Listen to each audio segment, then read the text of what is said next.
Madhya Pradesh police अब और ज़्यादा हाईटेक होने जा रही है। साथ ही साथ लोगों की समस्याओं के समाधान के लिए अब पुलिस ने क्यूआर कोड सिस्टम लागू किया है।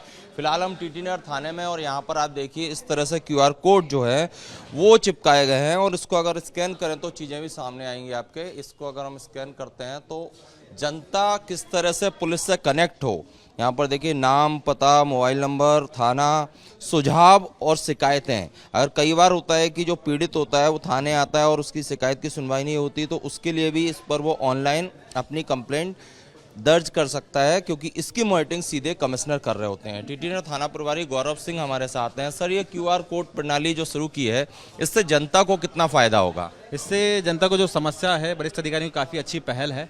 एक ये तकनीकी रूप से काफ़ी अच्छा कदम है, जिससे सीधे वरिष्ठ अधिकारी इसकी मॉनिटरिंग करेंगे और कोई भी समस्या होगी सीधे अधिकारियों के पास ही जाएगी समस्या। मतलब पुलिस पर दायित्व रहता है कि जो पब्लिक है, जो पीड़ित है, उसकी सुनवाई तुरंत हो। अगर कोई यहाँ पर आता है और मान लीजिए कोई छोटे कर्मचारी जो है आपके पुलिस के, उन्हें भगा देते हैं या सुनवाई नहीं करते, तो उस पर अपनी ऑनलाइन शिकायत कर सकते हैं। इसकी मॉनिटरिंग ऊपर वरिष्ठ स्तर के अधिकारी करेंगे। जी बिल्कुल, इसमें सुझाव भी है। जैसे कोई चीज़ है, कोई अच्छी पहल वो लाना चाहते हैं तो इसमें वो सुझाव भी दे सकते हैं, और किसी प्रकार की समस्या जिसका निचले स्तर पर उनका समाधान नहीं हो पा रहा है तो वरिष्ठ अधिकारियों के पास उस चीज़ की ये शिकायत जाएगी और वो उसको मॉनिटर करेंगे। और कोई व्यक्ति अगर राहगीर जो है वो कहीं से गुजर रहा है और कोई घटना होती है, उसका वीडियो बनाकर आपकी मदद भी कर सकता है इस पर अपलोड करके। बिल्कुल, ये तो इसमें सुझाव भी हैं। जैसा मैंने कहा, इसमें अगर कोई चीज़ कमी आएगी तो इसमें कैसे सुधार किया जा सकता है, वो सुझाव भी वो लोग दे सकते हैं। तो देखिए, क्यूआर कोड सिस्टम से सुझाव, समस्या समाधान और लोगों की शिकायतों का निराकरण, इन सभी चीज़ों को देखते हुए ये क्यूआर कोड प्रणाली जो है वो शुरू की है पूरे मध्य प्रदेश में। इस तरह के जो क्यूआर कोड है वो लगाए गए हैं, जिससे कि लोग सीधे पुलिस से कनेक्ट हो सकते हैं। वरिष्ठ अधिकारी इसकी खुद निगरानी कर रहे हैं। हम जानते हैं कि तकनीक ने हमारे जीवन के हर क्षेत्र को प्रभावित किया है और कई बार कई लोगों के द्वारा इस तकनीक का, खासतौर पे अपराधियों के द्वारा कई बार दुरुपयोग करने की भी खबरें आती हैं। लेकिन इसका अगर सदुपयोग किया जाए तो हमारे खासतौर पे अपराधों के खिलाफ जो लड़ाई है और एक्सेसिबिलिटी को काफ़ी बेहतर कर सकती है। इसको समन्वित करते हुए एक क्यूआर कोड जारी किया गया है।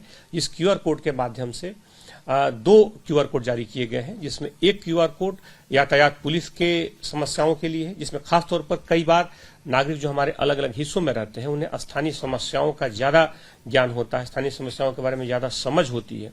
उन समस्याओं को इस क्यूआर कोड के माध्यम से स्कैन करने के साथ ही उनके सामने एक नया विंडो खुलेगा, जिसमें वो अपनी जानकारी और साथ ही स्थानीय सूचनाएं, परामर्श, सुझाव उसमें दे सकते हैं, जो कि सीधे वरिष्ठ अधिकारियों तक पहुंचेगा और उस पर कार्रवाई की जाएगी। इसमें आने वाले दिनों में, पिछले 2 दिनों में लगभग 45 के आसपास शिकायतें और सुझाव भी आए हैं, जिस पर कार्रवाई की गई है। इसी तरह एक दूसरा क्यूआर कोड जारी किया गया है, जिस क्यूआर कोड में थानों से संबंधित अगर किसी भी तरह के हमारे पास सूचना है, हमारे पास कोई परामर्श है, किसी तरह की कोई जानकारी है, उसको हम उसमें दे सकते हैं। इसके अलावा थानों के बारे में अगर कोई फीडबैक है, कोई जानकारी है, कोई हमारा अनुभव है, उसको भी हम दे सकते हैं। खासतौर पे इस पारदर्शी प्रक्रिया से हमारी प्रणाली को और ज्यादा सशक्त करने में इससे मदद मिलेगी और साथ ही साथ हमारे वरिष्ठ स्तर पर इसको लगातार इस कार्यालय में वरिष्ठ स्तर पर इसकी निगरानी रखी जा रही है और तत्काल इस पर एक्शन सुनिश्चित किया जा रहा है। पुलिस का ये मकसद है कि इससे लोगों की समस्याओं को या उनकी जो पीड़ा है उस पर तुरंत निराकरण के लिए एक अच्छी पहल है। देखना यह है कि जमीनी स्तर पर अब ये कितनी कारगर साबित होती है। कैमरामैन संजय अंकिल के साथ Satyavijay Singh, Republic media network, Bhopal.